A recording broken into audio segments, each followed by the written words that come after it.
Hello and welcome. I'm Saad, Dinno, pharmacist and co-owner of Acton Pharmacy, West Concord Pharmacy, and Keys Drug in Newton. I would like to welcome everyone back to our show, A Healthier You, where we discuss current health topics and provide information that will guide you to a healthier lifestyle. Today, I'm talking with Paul Swiden, owner of Silver Unicorn Bookstore in West Acton Village, to discuss the role a locally owned bookstore plays in the health and wellness of the community. Thank you for being here today, Paul. I totally appreciate it. I'm so pleased to have you on our show to educate the viewers about the importance of having an independent bookstore in a community as a resource for health and wellness and other aspects. Can you please tell us a little about yourself and why you decided to open a bookstore here in Acton? I'm Massachusetts born and raised, Okay. and I've worked most of my career in professional sports. Oh, cool. Whether working for baseball teams Okay. or working as a sports writer. So I wrote for a baseball analytics website called Fangraphs, but also done extensive work for the Boston Globe and Boston.com, ESPN and ESPN.com. So that was my life before that, before I decided to take the plunge and become a small business owner. Okay. And so, you know, we're about 15, 16 months in, and so far so good. Awesome, awesome. Well, welcome to the neighborhood. Thank you. And I wanted to have you on my show with all that background of previous jobs that you had. So thank you again. With all the advances in technology, how has the bookstore model changed? And what does the Silver Unicorn do to keep evolving? You might have alluded on that a little bit, but can you elaborate a little bit? Sure. No, like I said, so yeah, local choice is important, but most important is community. But the best part of my day is when two people that weren't expecting to meet in the bookstore, and they are able to spend 5-10 minutes catching up. Okay. You know, I think it's important that we have places that people can come in the community and meet. And I think as technology has changed, and you are capable of buying any book that I stock, or most of the books that I stock, online at the website that shall not be named. Yep. But you can't feel them, you can't touch them, and coupling those two things, I like to call it the 3 C's: convenience. You know, we've got the books for you right away. If we don't have it, we can generally get it for you as quickly as Amazon can. I mentioned them. That's okay. Curation, we're gonna, you know, there's millions, billions of books that have been printed over the years. Okay. We're gonna bring in just the ones that we think are relevant to the people in our community. And 3 is community. You know, we want to have a vibrant community. You know, we have a night tonight with one of our local schools. We've hosted events for schools. You know, charity groups. You name it. If there's an organization that needs a venue, we want to be that venue, and we want to bring people together, because that's what it's all about. And independent bookstores have thrived in the past decade by emphasizing things like that, and emphasizing that, hey, we can bring an author actually to the store and you can hear them and listen to them. That's not something you can do on a website. I agree. So once they focused on those things instead of competing on price, because there is no way to compete on price, then bookstores flourished. And actually, over the past 8 years, the number of independent bookstores open in the country has gone up over 35%. That's incredible. And I totally agree with it. As an independent pharmacy in West Acton, we're neighbors. Yep. It's all about relationships, and the community is the most important thing to me, and I'm sure to you as an owner of a business, because it's all about relationships. Yeah, they could buy a book, they could maybe buy medicine online, but who can they ask questions to? Right. Who can they, trust with answers that they know they're going to get? If we don't have the answer, we could find it for them. Just like you don't have the book, you're going to be able to find the resource to get it for them. Absolutely. And I think that's the most important thing as independent business owners. And I appreciate what you just said and agree with it 100%. And heading on that, how has the store impacted the community in the past 16, 18 months that you've been around? I mean, can you hit some of the events that you've done? Oh, sure. I mean, we've hosted over, I think the number's over 150 now. Awesome. One of the biggest things is we've done book fairs with a number of the local schools, and what I hear over and over again when I go into the schools is, it's so great to have such a wide and vibrant selection of books. At other book fair companies, they kind of just give you what they give you, and you don't get a say. We give the schools a say in what they get. We make sure to have as many low-cost books as possible, because not everyone can afford to spend $30 on a book. So we want to make sure there's books that you can get for $5, $6 or less, but still making them good books. Yep. You know what I mean? So that's been one of the biggest things that we've tried to emphasize. But beyond that, I mean, I don't want to be too presumptuous about our effect in the community, but we've made it a habit of saying yes when someone has an event in the community that they're passionate about, and that's what we'll continue to try to do. I mean, just as a feedback, we've heard great things about having an independent bookstore in West Acton, and how they appreciate and value it. And so you've already had, you've only been there 16, 18 months, but you've already had an impact on the community from that perspective. So, well done, my friend. Thank you. What are some future plans for Silver? I don't know. We're still just trying to map it out. We're still just trying to make sure we have a good rhythm, I think. We've learned so much over these first 16 months or so that we're really just trying to make sure that we put that in place going forward. This time last year, I wasn't ordering books the way that we're ordering them now. Awesome. You know what I mean? That's good. Now we're able to plan out more what's going to come into the store on each day, rather than just sitting down the night before and saying, hey, what do we need in tomorrow? Okay. So we're trying to just keep evolving in that sense, and just make sure that we're doing things the right way on the back end, so that we can be a better service on the front end. So, I mean, I think you said it earlier that there's so many different, there's zillions of books out there. So how do you keep, how do you decide what to bring into the store, and, what do you bring into the store? What can our audience expect when they walk into your bookstore to see in front of them? Well, we want to make sure that we have books for anyone ages 0 to 100 plus. So we do try to, we get new books in every area of the store on a weekly basis. Okay. New books come out on Tuesdays, so that's our big day for new books. Interesting. Okay. And we just try to make sure that we're stocking as much as we can. We're limited by our space, so sometimes we don't stock, sort of the obvious titles. Like we don't stock as much, say, Michael Connolly, or, something that you're going to get at Costco, because you're going to walk into Costco and it's going to be for $3. Gotcha. You know what I mean? We want to make sure that you're getting good books by new authors that maybe don't have as big of a profile, but we're going to help them grow that profile. I mean, we still have James Patterson, we still have that kind of stuff, but we're interested in finding the newer books, the newer authors that aren't as tired.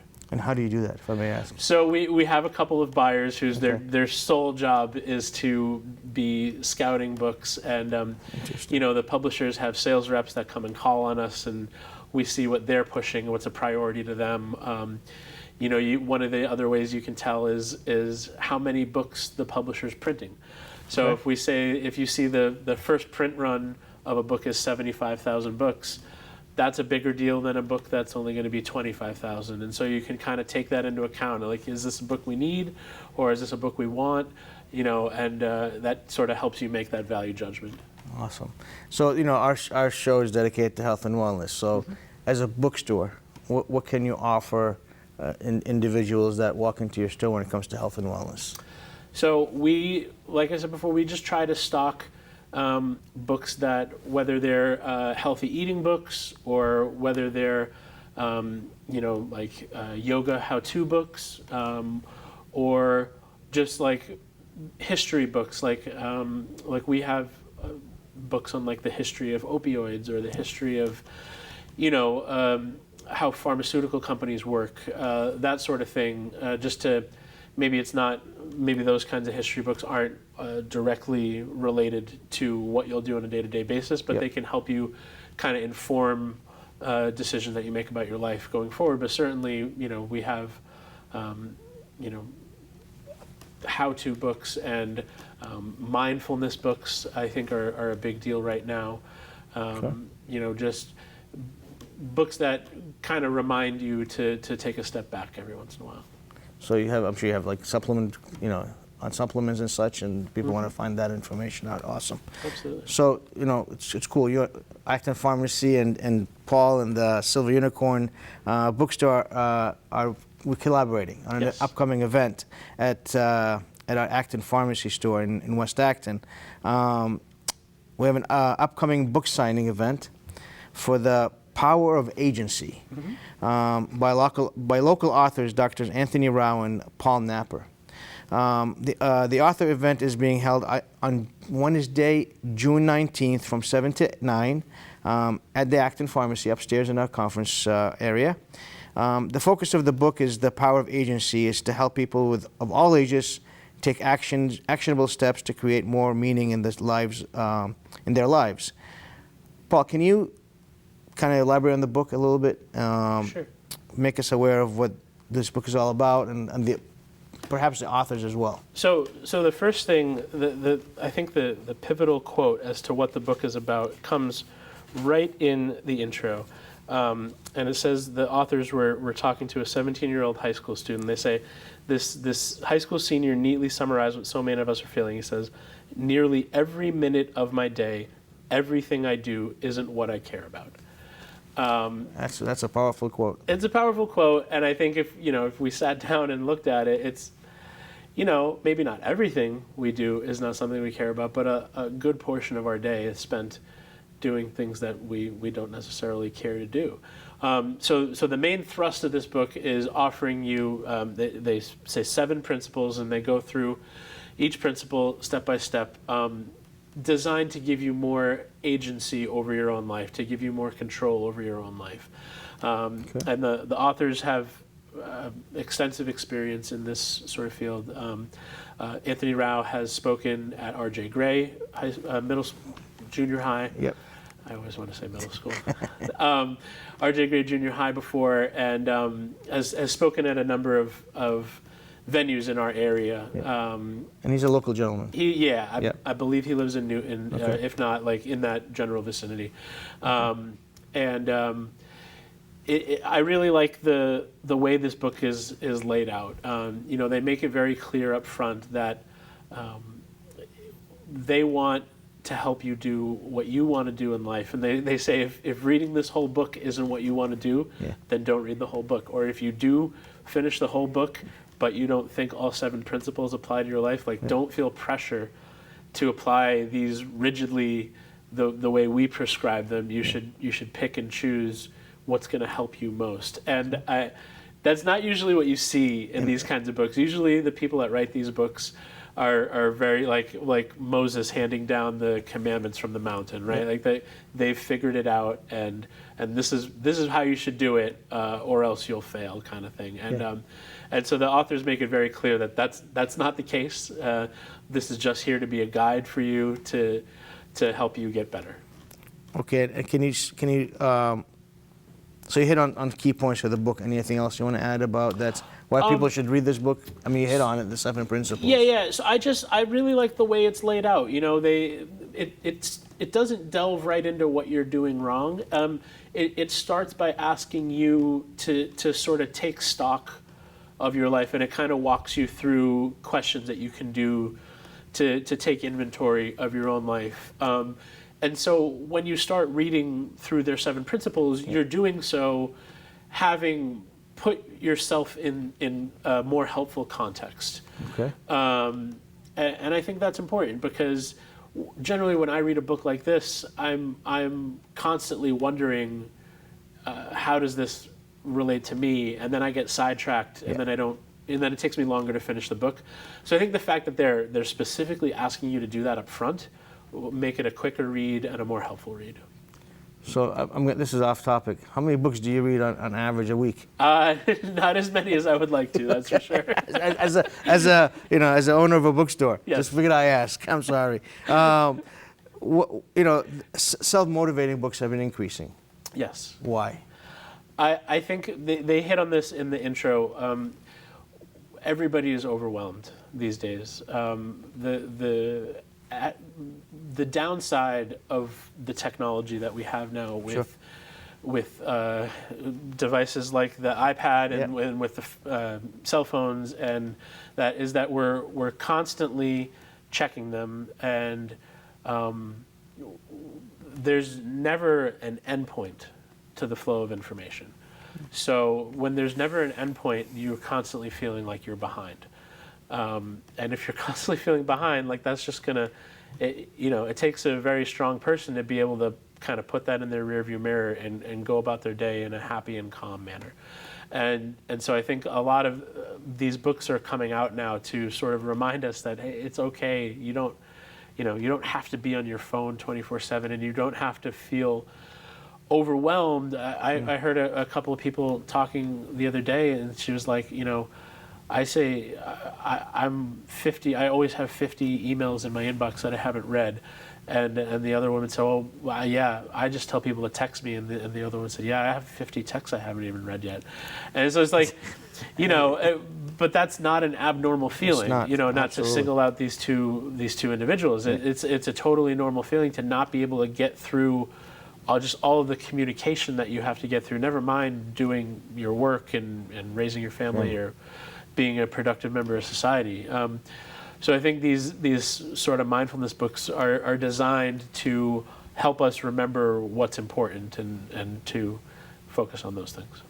And why do you think there's a calling for these types of books? I mean, besides what you just mentioned, I mean, there seems to be everywhere you go now that it's teaching you how to, if I may use it, teaching you how to live better, right. how to, take care of your time better, do your task in a timely manner, and and as you said, there's family, there's work, there's all these things that are, that sometimes are, we might have put aside because we're too busy with this or work or whatever. So why have these books all of a sudden taking off? I just think it's an outcropping of our desire to always want to be better. Okay. Right? I mean, I think that's part of the human condition, right? That we're constantly striving to be the absolute best. And this is one way we do that, by focusing on ourselves and trying to make sure that we're the best selves we can be. And it's like I say, we're going 1,000 miles an hour every day. So, right.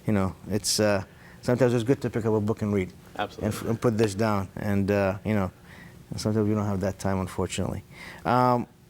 I think you hit on this. Is there any other thing you want to add about health and wellness books you carry in your store for our audience's sake? No, I know. I think we mentioned them touched all. on it. Yeah. Okay, so now school is almost over. Yes. So a lot of moms and dads are wondering, how do I keep my kids reading in the summer? Any suggestions? Any events you're holding? Bribery. Bribery works well. Yes, So we'll be in. I haven't announced it yet. We'll be announcing it before school ends. Yeah. We did a summer reading program last year. We're going to do it again this year. Awesome.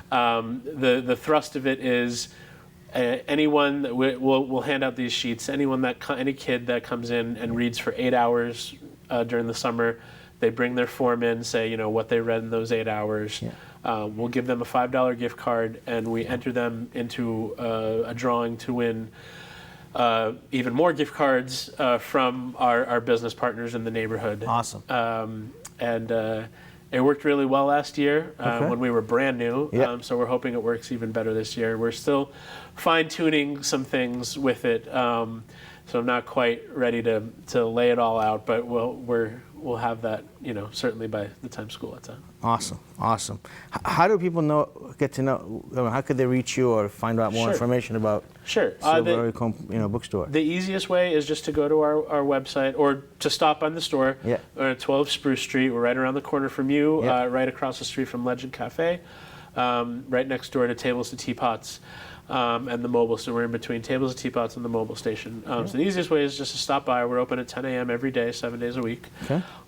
Barring that, hit us up on our website, silverunicornbooks.com, or Silver Unicorn Books on Facebook and Instagram, and Silly Unicorn Acton on Twitter. Awesome. Can you describe the event on the 19th at Acton? Yeah, a little more for our audience, please. Sure. So we're going to have, the authors are going to come and talk about the book. They're going to give a presentation. Yeah. Should last about a half hour or so. Okay. And then they'll take questions and sign books. I believe refreshments will be provided. Absolutely, yep. And it should be a really good event. I think it's anytime you can have both of the authors together at once, it will make for a livelier conversation, because they're both practicing in their fields. This is not just like, they don't kind of just swoop in and write these books. They're basing it off their experience and their practices. Awesome. And whenever you can have two people talking together, it makes for a livelier conversation. And when the two people happen to be the two people that wrote the book, it's even better. Awesome. Well, I know Acton Pharmacy is looking forward to it, and we appreciate the collaboration. Thank you again, Paul, for being here, for taking the time to speak with us about the Silver Unicorn and its many offerings at the bookstore. More information about our June 19th book event at Acton Pharmacy can be found at dinnohealth.com. Thank you all for tuning in to A Healthier You.